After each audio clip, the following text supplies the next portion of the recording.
All right, so for this guy, getting back on the horse is not just figurative. This is Scott Guenthner, nailed it.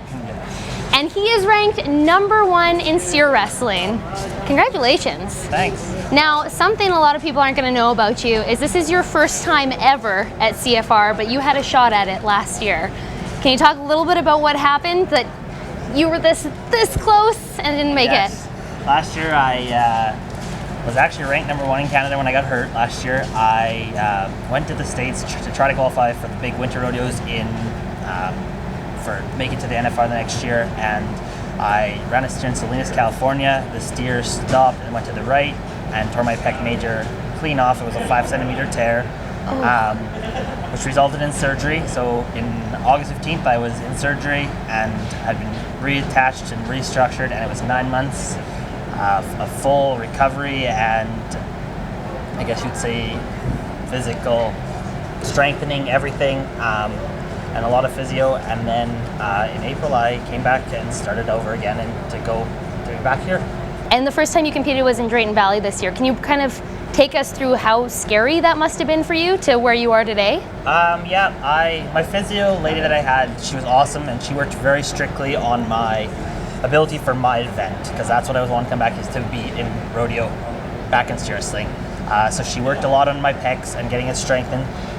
When I went to Drayton Valley, yes, in the back of my mind, I had a thought, it could tear. And yeah, I probably didn't go as hard as I should have. And as the summer progressed, I don't even actually think of my pec. I don't even think of my pec now at the CFR. I strengthen and get it all warmed up, and I don't actually feel any pain. And I luckily had no pain the entire time I had surgery and recovery. So it was kind of a blessing. I just had a revelation. This must be like really bad luck talking to you about this. You're going to the second event tonight, and I'm sorry if this is suddenly on the mind. No, it's fine. Okay, let's talk about something that's really cool. I've always wanted to ask a steer wrestler especially, do you feel like a superhero when you launch yourself off the horse onto the steer? No, not terribly. You hope to not have to hit the dirt or look like you're launching yourself. I mean, in our event, it's a lot of timing and a lot of movement. And usually you make one move, and you actually hope that your horse has you, a good enough horse, I ride a good one. She will put you in the spot where you just actually put your arm over and you actually touching the cow. So you do have a little bit of like leverage, so you can kind of stop yourself from falling. I did have a few wrecks a couple weeks ago where I landed on my rear end and it hurts. So yes, you feel like a superhero when you're going through the air and you're like, I am going to hit and this is going to hurt. I've got to make the small town joke. I feel like if anyone knows anything about rodeo, it's that it's often a family affair. Tons of family members, cousins, uncles, parents, siblings are all in it.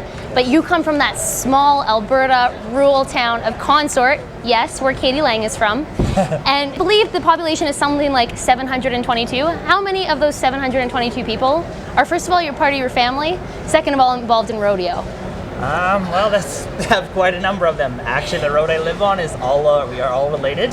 I am related to Lays and Ziffleys and myself, and all of them rodeo. I mean, Ziffleys are known name. There's BJ and Darren Ziffley. They both are Canadian champions, and their dad Wes, my dad, and my cousin are Canadian champions. And there's Lays, Mark, Alec, Brennan.